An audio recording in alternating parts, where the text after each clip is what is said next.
I did some damage, so let's do a haul. I'm at the Funko store in Hollywood, California, and I'm gonna buy every single Stranger Things Funko that they have. By far the most expensive and consuming hobby I've picked up recently is pickleball. I have probably spent more than $15,000, $25,000 on this hobby. So today we're going to be taking a look at hobbies and how social media sites like TikTok have ruined them. It seems like everything has to be a competition with one another in today's world. I need to spend more money on my hobby than you. I have to have the bigger collection and make more videos to show my audience. But don't forget to buy all the crap that I showed you in this video. The link's in the description. I'll get a kickback. It really becomes so tiring. We're going to be going over a lot today, so let me know what you guys think in the comments down below. But we're going to start off with a couple videos on what people are like nowadays and how it connects with the problems that I'm seeing all the time. Everyone's coming out as like having no hobbies and interests, and I love it. I've been waiting for this moment. Whole life, I've always been like, what do people do in their free time if they don't need something from Target? That's the only thing I know as my culture, as my activity. I'm just so grateful that that's becoming a mainstream acceptable thing to share. Target, Costco, Starbucks, and reading is all I do. We're going to hear about reading a little bit later in this video. I hate dating apps because everyone apparently travels and goes on hikes. I'm like, where are the chill, lazy bums like me? That's easy. We go to Target anyway. Consumerism going crazy. So to me, there seems like there's an increasing amount of people who actually don't have hobbies and the only thing they like to do is consume, whether it be social media or products, going to stores, shopping. And we could talk about that a little bit more with this clip. Please get more hobbies in life. The amount of people that I've talked to recently where I asked them, so what do you like to do for fun? What do you like to do in your free time? And the amount of people who just go, I actually just go to work and then come home and watch TikTok and pet my dog is crazy. You need to have things to do to express yourself creatively, things to occupy your time, things to find community.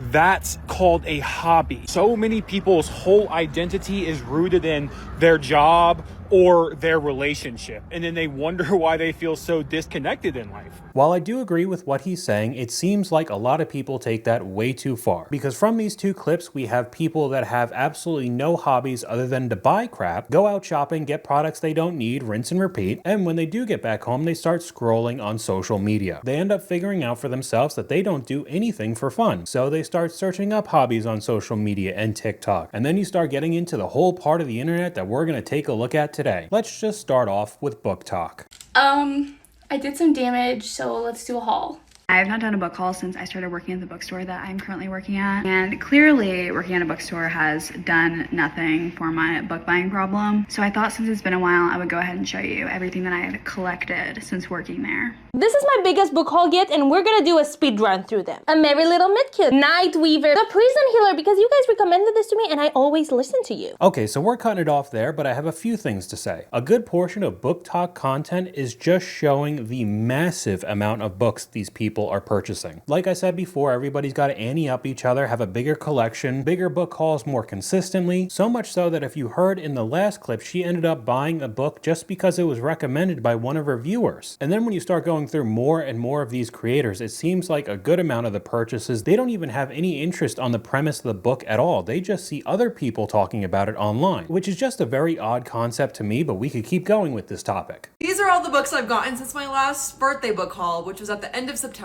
So this is another typical book haul showing how much she's gotten in just a few months, but some of what she's showing in this clip was actually given to her by the authors, which I think opens up a whole new can of worms. My girlfriend enjoys reading, so she gets a lot of this content on her For You page, and she's been showing me the dramatic increase of, I guess you would call it, book slop. People are slapping together either fantasy or romance books because of how popular it is to talk about online, which I could get into spicy book talk, but that is a topic for another video. But let's just say the quality of these novels are not the best, and it's really watering down the whole genre. They just hope one of these TikTok accounts will talk about one of their books and then they'll end up getting sales, make a quick buck. And that starts happening again and again. And as you'll see, the overall theme of all of the topics we're going over today is just trying to get people to buy more stuff. We could go over to the next one, very popular right now, Pokemon cards. Today I have another Pokemon haul. I did a lot of damage today. I bought way more than I thought I was going to buy today, but I checked off a lot of the ones that I wanted on my wish list, so that's that's a good thing. Now, Pokemon does seem to be going strong after all of these years. Many card games and sports cards in general during COVID exploded in value. Now, it seems like a lot of the sports-related stuff has died down, but Pokemon, people love it. I understand, I like it too, but the amount of money being spent and then shown online is just too much. These creators even say similar things. I did a lot of damage today. Ooh, the credit card's not gonna like this. Just making light of a topic that is very serious right now. So many people are in a ton of debt. We got another one here with the crazy collections in the Funko Pop hauls. Whoa! So I ordered a few Funko Pops. Okay, maybe a little more than a few. But let's open this bad boy up. This thing is pretty massive, I will say. I really could have made dedicated videos for each one of these subtopics within this video, but overall it's so similar in nature. It's a formula, just interchanging the creator talking about the haul they got or the collection in the background. Then you could add in the Mr. Beastification of these types of hobbies as well. I'm at the Funko store in Hollywood, California, and I'm gonna buy every single Stranger Things Funko that they have. This is a lot.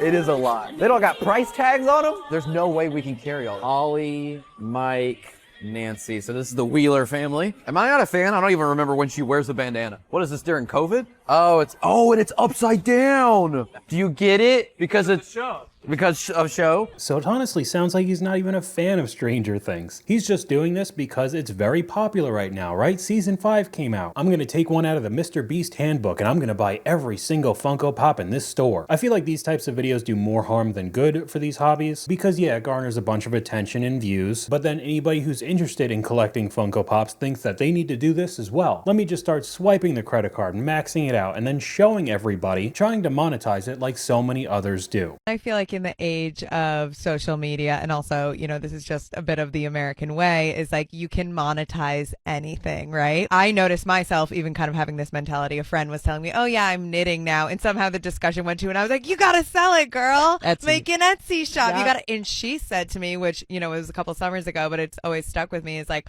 when you start making money off of something, it changes the entire dynamic. It becomes a lot less fun. With like creative pursuits, you have to do it because you love it before you get paid to do it. And it is kind of a double-edged sword with the popularity of social media. Whether it's longer form videos on YouTube or shorter like TikTok, people will really watch any type of content you think of. Random little niche hobbies that aren't popular, if you record yourself doing it, there's going to be some sort of audience somewhere around the world that's interested in it. But then that starts evolving into turning it into a business. You become a content creator or you sell stuff online. And as soon as it becomes your job, the fun starts getting sucked away. That's why there's many people out there saying that you should get a good paying 9-to-5 job to be able to fund your hobbies and passions and not making it your job. At the end of the day, I'm not trying to tell you what to do. You can do whatever you want, but the constant marketing and people trying to influence you into getting these products is just so tiring. If journaling and stationery is your hobby, God bless you. It's gotten to the point where this is the third order I have placed this month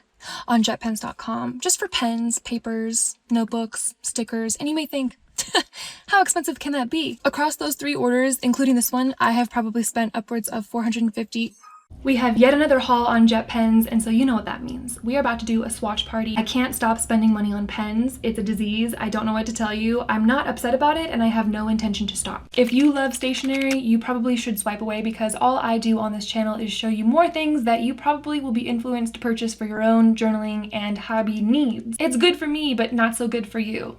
It's also not so good for me because then you give me your recommendations, and here we are, yet again, with another jet pens purchase. This is all for a hobby that's just centered around journaling, writing. Only thing you really need is a pen or pencil and a composite notebook. And somehow this starts getting wildly expensive as well. You then start justifying yourself. You need several different notebooks for different topics. And then you get fancier and fancier pens, order after order. We have 2 hobbies. One is buying and organizing supplies. The second is actually journaling. I booked trips to Japan and Korea just to get stationery. I'm sorry I ever found out what jet pens was because same. $450 for pen and paper? Sounds a little overboard to me, and I'm not the only one thinking this way. Has anyone else noticed that you can't really just like something anymore, you also have to buy into it? I've been seeing a lot more planner content coming up with the end of the year, and it seems like it's no longer just admiring people's various stationery collections or different pens they have, but people are now buying like every single planner they're seeing, every pen set, every marker set, every sticker book in order to feel as though they're part of the stationery community. The average person only really needs one planner, maybe two for personal and work. But what I've been seeing is that people are like finding reasons to need a wellness planner, fitness planner, a personal planner, a content planner. And just like the overconsumption problem in general, this is never taken seriously online. There are tons of videos that are supposed to be relatable, funny, that I'm spending all of this money, but as long as I get some laughs and engagement on TikTok, everything's alright. By the way, again, check my affiliate links, I'll make some money off of your purchases. There's Mummy's mortgage. Oh, there's the food that we could have had this month. In it goes. Oh, there's our holiday to Bermuda. I might have gone a little bit overboard. Look, the coloring talk girlies got to me and I kind of blacked out and hyperfixated on all the coloring supplies. So yeah, let's do a little haul. Coloring haul, eek. I'm so excited for this new hobby. You had to get all of this crap for a brand new hobby? Creator earns commission on this video. Why am I not surprised? But then we go over to the creator's account and everything is basically trying to sell you something. She also has a banner of GMV MVP that I had to look up because I didn't know what that meant. GMV on TikTok refers to gross merchandise value, while MVP is most valuable player. So she got a banner on her account because she is so effective at selling you things. And one of the ways she does that is starting new hobbies constantly. All the links are there for what she's showing you in the videos. You then spend a whole ton of money and the cycle continues. I would like to add that I've also seen on the coloring side of TikTok, people end up getting very snooty. Gatekeeping on how you're supposed to color and shading techniques. Honestly, just saying this out loud sounds even more ridiculous than it already is. Just color. But if you do look up this type of stuff on social media, I can guarantee you you're going to get these sponsored posts. I know you love a good sale just like I do, and now is the time. Ohuhu markers never go on sale. This is the big 320 set. Just look how pretty they are. Just look how pretty they are. Start your new coloring hobby with 300 markers that are $270, might I add. And what can I say? These types of videos work. Do not watch any videos on this app about planners, fountain pens, stationery, because this community on here has ruined me. First, it started with me getting a leather journal. Then it became me getting a Hobonichi planner. Then it became me discovering fountain pens. Let me just buy a few fountain pens. And now it is me on my laptop searching this $300 fountain pen. $300! I would never in God's good earth a few weeks ago spent that much money on a fountain pen. And here I am. Clicking buy now. Too late, bestie. Your videos made me order a Hobonichi planner. I have no idea what that is and I'm not looking it up. I've spent over $1,000 within 2 weeks. The silly little journal to $300 fountain pen pipeline is so real. I have opinions on paper now. Paper. And this starts bleeding into far more topics than what I've just showed you in this video so far. By far the most expensive and consuming hobby I've picked up recently is pickleball. I have probably spent more than $15,000, $25,000 on this hobby, and I just started playing 10 months ago. There's the overpriced aloe outfits, the $250 paddles, the private lessons with pros, the club membership fees, and most importantly, there's the loss of income because I most recently took off a month from work just to move to California and improve my pickleball game, as if I was a retired snowbird at 36. Okay, so this does sound insane, but you also have to add that you got to record everything to put it on social media as well. It really is just never ending. $15,000? A pickleball set is like 20 bucks. And that just adds to my point as well. Everything needs to be ridiculously expensive. The best. Better than any other creator or video you've seen online. And I know I kind of shoehorn this topic into many videos just because I'm a huge hater of it, but people even love having sports betting as a hobby. I'll take my glasses off when I say this. Sports betting should not be a hobby. I honestly don't understand the hype behind sports betting, especially for people from my age. I truly do not get it because you're just wasting money. Most people will sit here and say anything can happen in the stock market. It can go up, it can go down. There could be a recession, depression, government shutdown, literally anything.